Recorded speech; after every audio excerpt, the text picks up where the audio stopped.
Do you hear me well?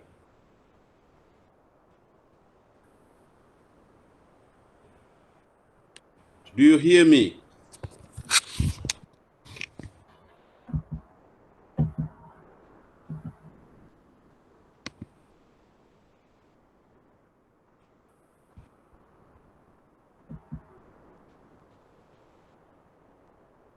Hello? He gives a floor to. Hello?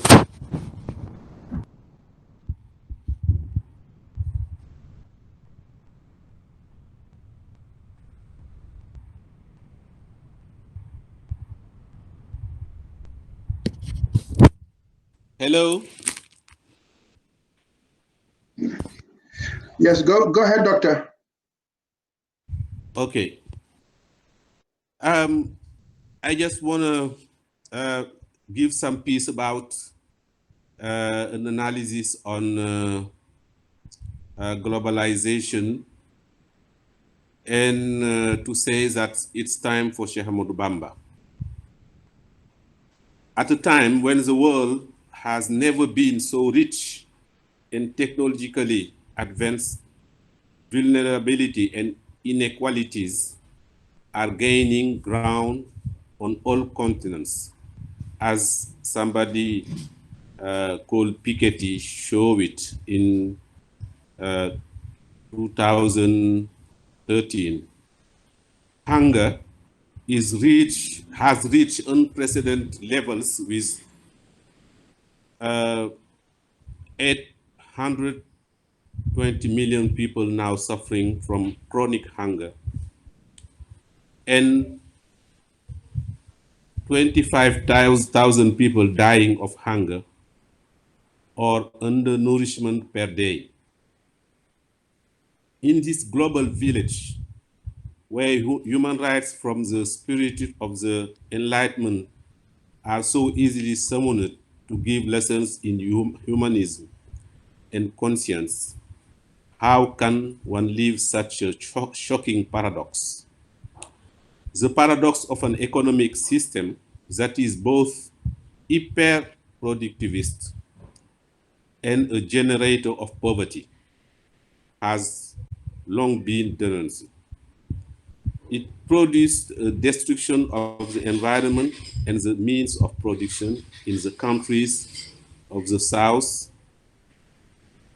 subjected to the satisfaction of the needs of the markets of the North, in an endless reproduction of the extractivist slavery, colonial and neo-colonial system.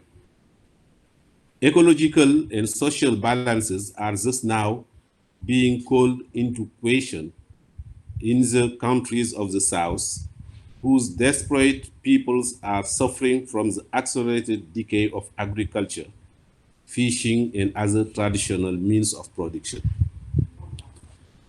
Beyond the crisis factors specific to the activity and to the internal concerns of the countries, they are victims of the organization of a global system of exchange that introduced them into free trade, a veritable economic slavery supported by the countries of the North and their multinationals. The World Trade Organization is based on this principle, which is considered to be a virtue, even so it is the keystone of the system of domination.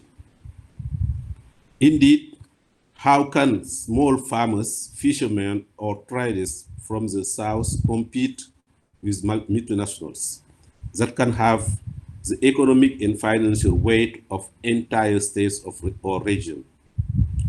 The supreme paradox is that the countries of the South that are the victims of this system has signed it while suffering the awful consequences.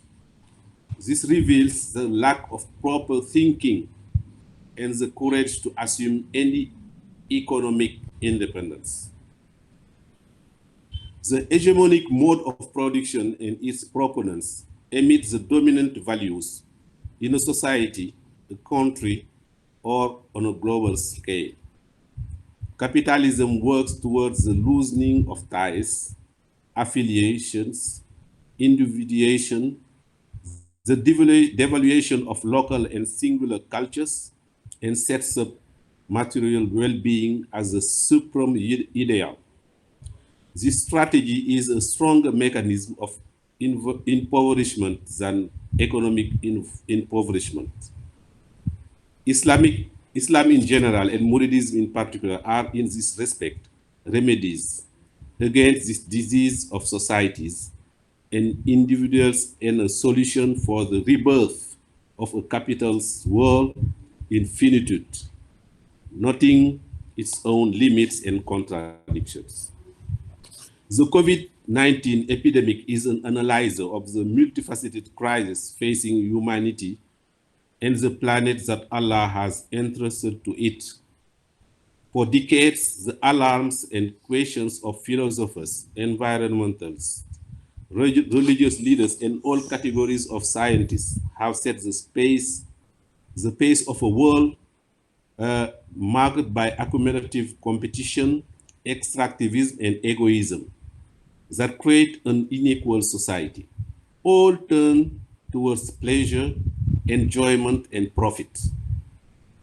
Yet our Lord had warned men about the meaning of their existence on earth through revelations and incessant reminders in his infinite mercy. In the Al-Quran, God reports this account about the first man, Adam.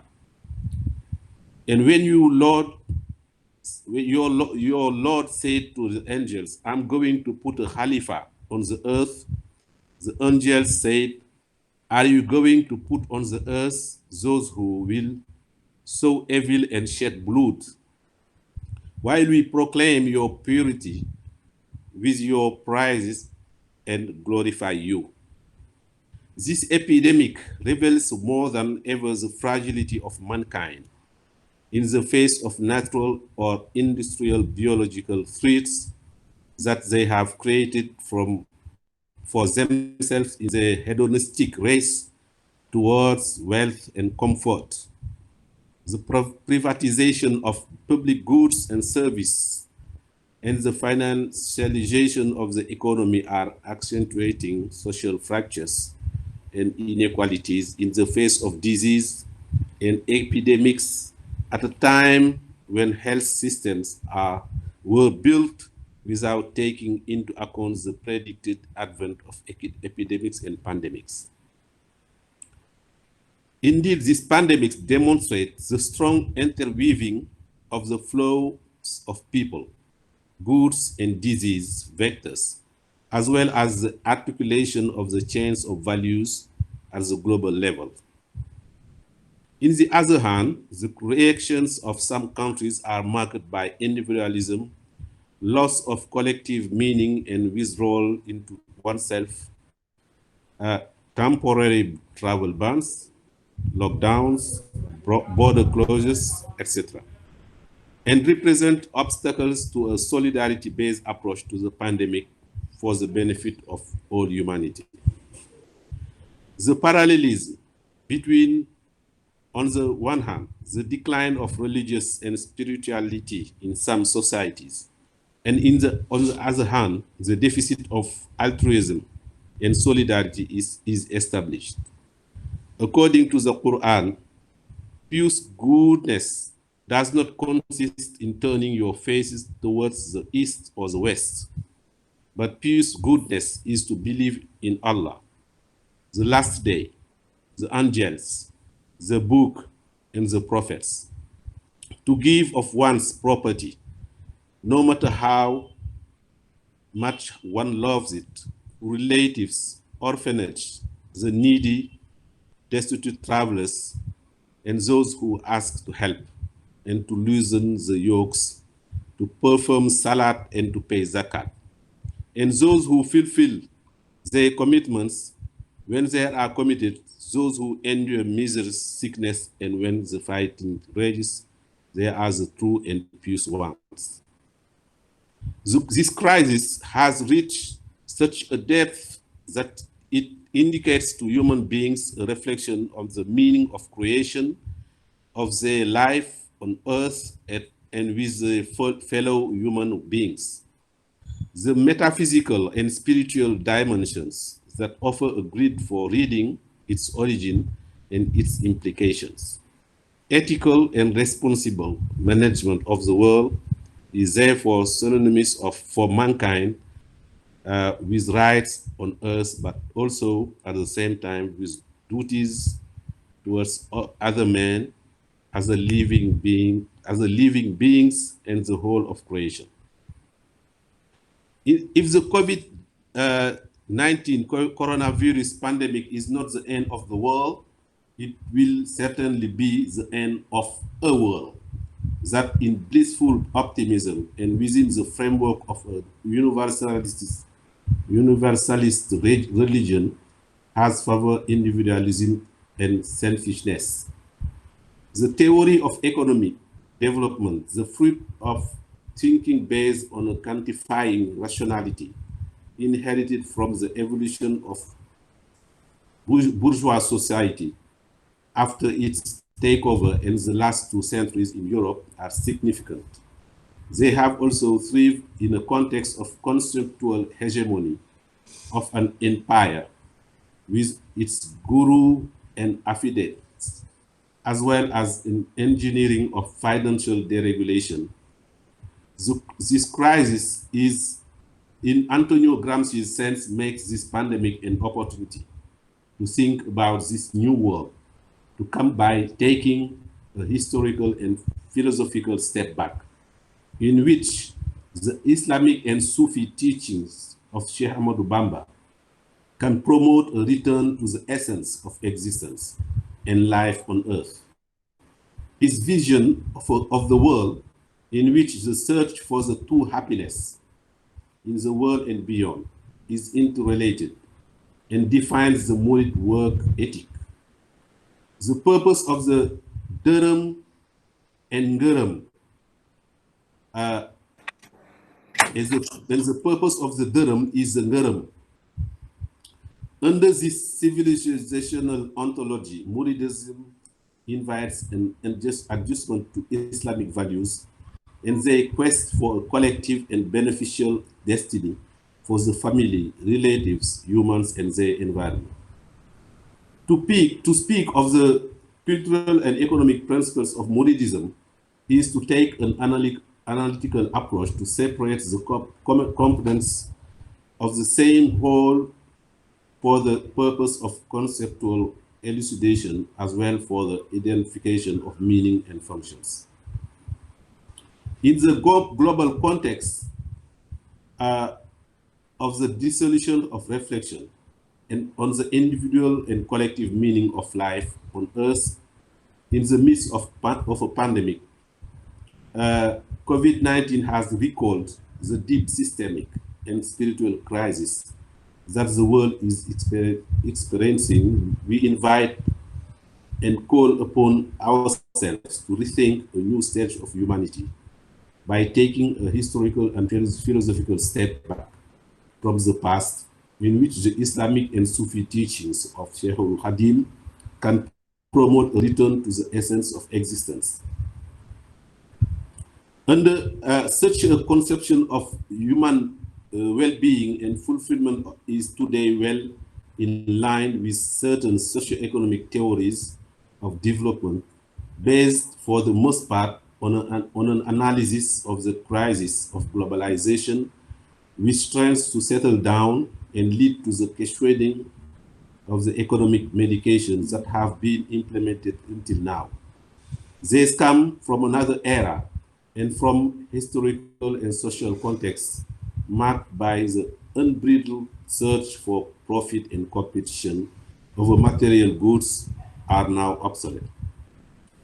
An extraordinary synthesis between carnal and material detachment on the one hand, and the attachment into the integral well-being of man on the other, such is the ideal of Muridism. This is well known. The complexity lies, however, in the characterization of the process that led to the establishment of this mood from apparently irreconcilable components, matter, and spirit.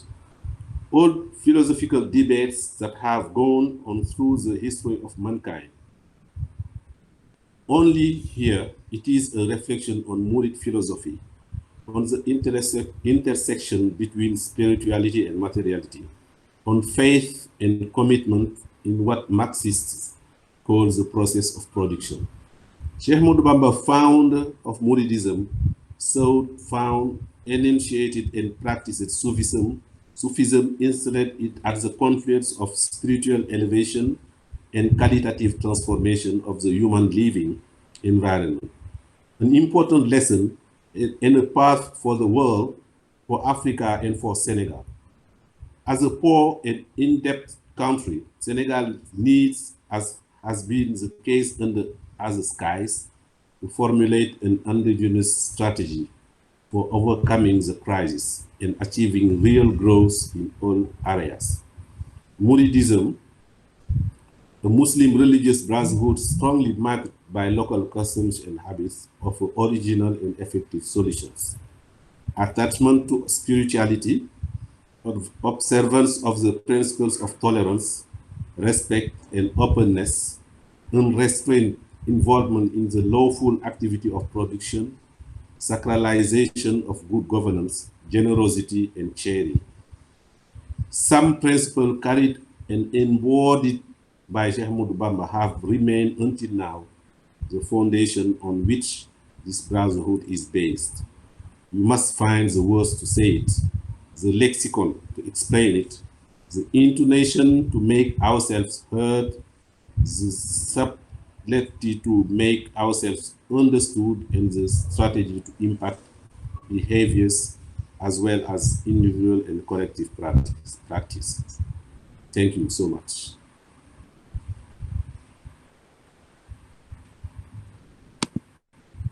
Thank you, Dr. Cheikh Gueye. We thank you so much for just delivering this speech. And here to summarize it a little bit, Dr. Cheikh Gueye talked about the fact that the system is unfair right now. You have countries in the north and in the south where you have big differences in terms of economy, and you have most of the poor countries in the south, and they struggle to sell their product in the north, and most of the time countries in the north are deciding and are setting the prices. So Dr. Cheikh Gueye explains that Islam and Muridia can be a solution. And now after this crisis of the COVID-19, if we hear what he said, we have to change the things that the way of doing things. And because in this world right now, we have a decline of spirituality and a deficit of altruism, but the teaching of Cheikh Ahmadou Bamba can be a solution. And we have to see how we can help African countries to get resilience after this crisis of COVID-19.